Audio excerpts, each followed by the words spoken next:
This graph represents the United States balance of trade for the period 1960 through 2011. As you can see, beginning in 1975, the United States began running up some incredible trade deficits to the cumulative sum of over $8.5 trillion. What does all this red ink represent? America has been deliberately stripped of its manufacturing and industrial base, and all of this red ink represents the necessities of life that we no longer manufacture for ourselves in this country. All that red ink represents the cars and the clothing and the computers and the stuff that we buy at Walmart that we no longer manufacture for ourselves. All that red ink represents our growing dependency upon foreigners to provide us with the necessities of life. Although the trade deficit is one of the most important aspects of our economic problems, free traders foolishly insist that trade deficits do not matter. In the long run, however, trade deficits are unsustainable, and they are very, very destructive to the importing nation. In his book, Free Trade Doesn't Work, economist Ian Fletcher explained the destructive consequences of trade deficits. Nations engage in trade. Americans sell goods and services to other nations, and we receive goods and services in return. But we cannot obtain these goods and services for free. When Americans buy goods from foreign countries, we have to provide them something in return. There's only three things that we can give foreigners in return. The first would be goods that we produce today. But of course, we don't make anything in America anymore, so how can we give foreigners things that we produce today if we don't manufacture anything? The second category is we can give foreigners goods that we produced yesterday. That means selling assets. And thirdly, we can give foreigners things that we produce tomorrow. That means assuming debts. If the value of our exports does not cover the value of our imports, then we are running a trade deficit, and we must make up for the difference by either selling assets or assuming debts, which means that America is being gradually sold off to foreigners, or America is gradually sinking in debt to foreigners. Over the past 20 years, toll roads in more than 20 American states have been sold to public-private partnerships. Why are we paying foreigners in order to travel on roads in our own country? In 2001, a German-owned utility company purchased the American Water Works, which serves 1,300 communities in 23 states all across the USA. Why are we paying a foreign power for water that was created by Almighty God?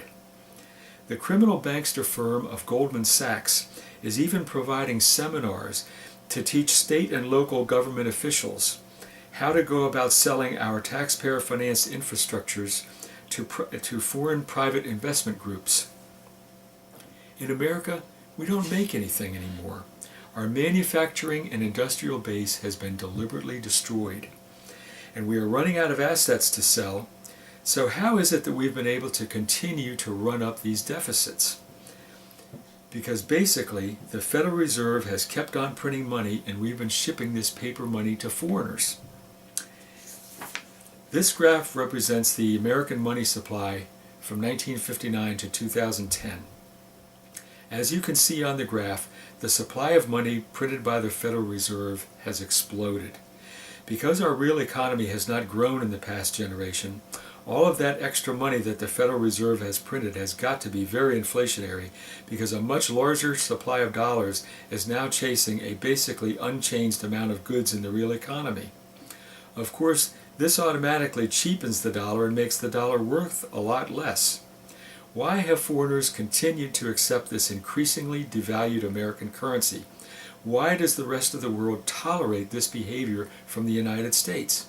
Well, basically there's two reasons. First of all, for the most part, beginning in 1973, oil has been sold only for dollars. If foreign countries wanted to buy oil, they had to buy it in dollars. And since every industrialized country needs oil for energy, there has always been a market for dollars. Secondly, the reason why foreigners have accepted the dollar is because of the military threats by the United States. If you don't accept the dollar hegemony of the USA, what happens to you? Well, let's look at the record of the axis of evil. In the year 2000, Iraq stopped using the dollar as its reserve currency. Then in the year 2002, Iran and North Korea also abandoned the dollar. How did the United States react? In 2002, Bush condemned Iraq, Iran, and North Korea as the axis of evil. But what was their real crime? Iran, Iraq, and North Korea stopped being part of the criminal Anglo-American banking cartel, which is a criminal pyramid scheme, a Ponzi scheme, based upon debt to a private banking cartel. Who else has defined the U.S. dollar hegemony? Venezuela and Libya. And what's happened to them? In April 2002, the United States supported a coup against Hugo Chavez, and thanks to the United States of America, Muammar Gaddafi is dead, he's been overthrown, and the flag of Al-Qaeda now flies over the capital of Libya. What happens when the rest of the world finally gets fed up and finally drops the dollar as the world's reserve currency? We don't make anything in America anymore. When people stop accepting the increasingly worthless dollar, then how are we supposed to buy gasoline for our cars? If foreigners stop accepting the paper dollar, how are we supposed to buy the necessities of life that we no longer make here? A trade deficit is also unsustainable because we only have a limited amount of assets that we can sell or a limited amount of debts that we can assume. Even worse, trade deficits destroy jobs right now because we're not producing goods to trade. If we are selling off assets that were built in the past, then no jobs are created. And if we are taking on additional debts, then we are agreeing to work in the future without getting paid. The adherence to free trade is typically based on an appeal to the doctrine of comparative advantage that was first advanced by English economist David Ricardo, who lived in the 18th and early 19th centuries. But Ricardo himself said that his doctrine of competitive advantage is inapplicable if capital is mobile. Obviously, economists who adopt his theory know that he made this point and that in fact capital is mobile. If capital wasn't mobile, then why did all these American jobs leave for Mexico and China? Obviously, capital is mobile. The man who authored the doctrine of comparative advantage very explicitly said in his own writings that if capital is mobile, the theory of competitive advantage, the theory of free trade is inapplicable and doesn't work. And yet the United States has still been pursuing it like fools. What are the long-term consequences of America's stupendous trade deficit? According to former Vice President Richard Cheney, who also served as the director of the Council on Foreign Relations, quote, "Deficits don't matter.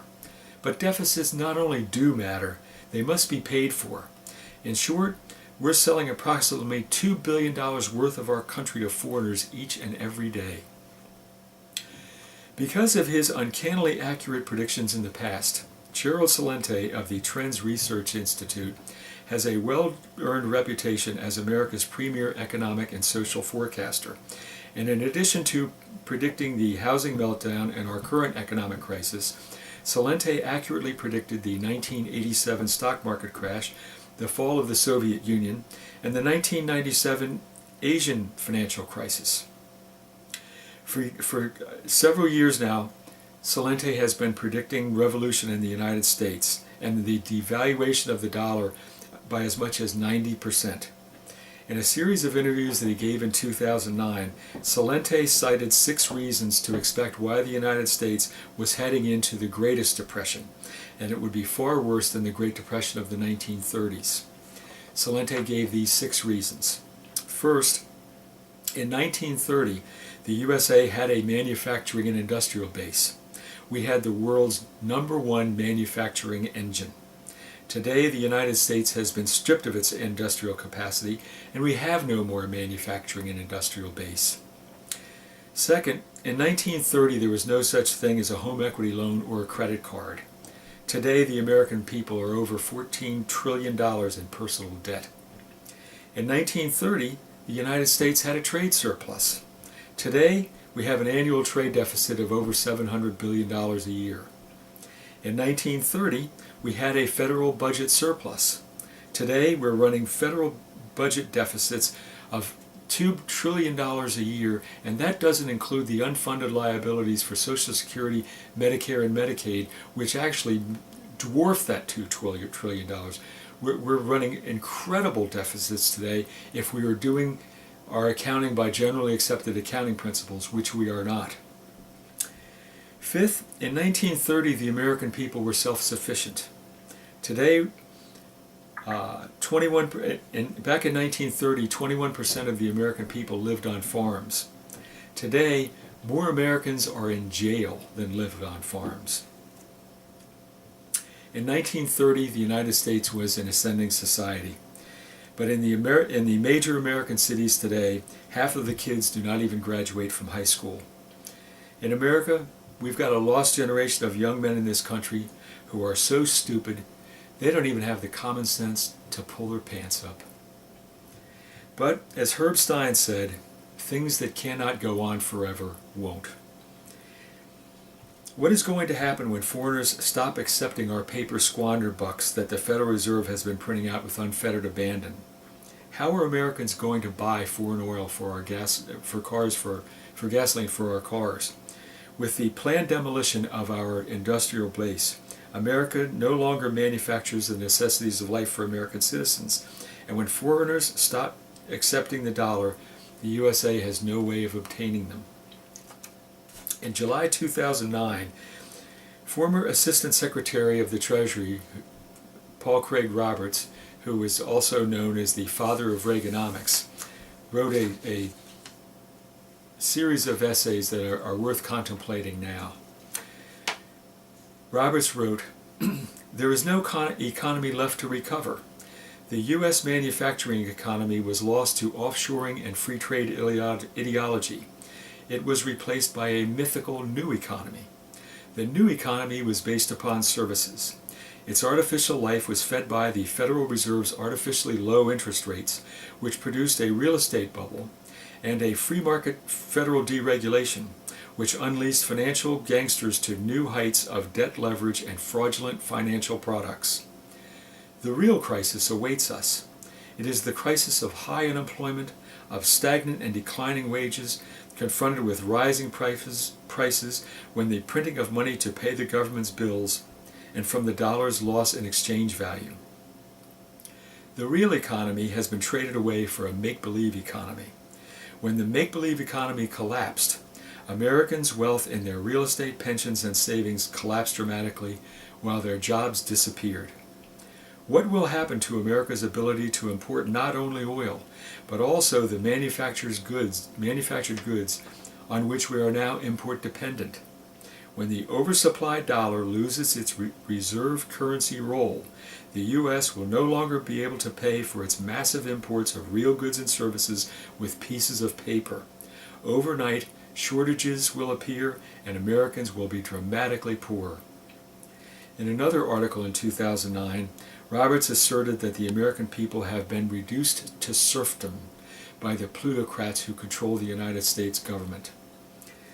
Quote, "Americans think that they have freedom and democracy, and that politicians are held accountable by elections. The fact of the matter is that the U.S. is ruled by powerful interest groups who control politicians with campaign contributions. Our real rulers are an oligarchy of financial and military security interests. Will Americans, who are smashed and destroyed by their government's policy, which always puts Americans last, ever understand who their real enemies are? Will the American people realize that they are not ruled by their elected representatives, but by an oligarchy that owns the Washington whorehouse?